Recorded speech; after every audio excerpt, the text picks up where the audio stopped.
আমাদের এক পরিচ্ছন্ন কর্মী আর কি ওখানে ময়লা ফেলতে যায়, ময়লা ফেলতে গিয়ে দেখে যে বাচ্চাটা বাথরুমের মধ্যেই আর কি, যেটা পাবলিক বাথরুমের মধ্যে পড়া, এবং যে সিমটাও আমরা দেখতে পেয়েছি যে ওইখানে ডেলিভারি হয়েছে এরকম কিছু আর কি, রক্তাক্ত অবস্থায় বাচ্চাটা পাওয়া গেছে।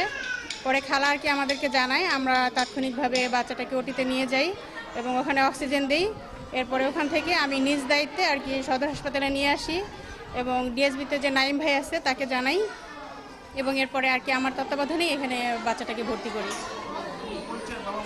না, এরপরে আমরা ওখানে অনেক খোঁজাখুঁজি করছি যে অন্য কোনো আর কি বাচ্চার কোনো গার্ডিয়ান বা এরকম কোনো অসুস্থ কোনো পেশেন্ট আছে কি না, কিন্তু কোনোভাবে কাউকে ট্রেস করতে পারিনি। ওখানে বাচ্চারা আসলে কিভাবে? আপনাদের ওখানে না, ভর্তি কোনো পেশেন্ট তো ওখানে এরকম ছিল না, আর আমরা আর কি আমাদের জানা মতে নেই।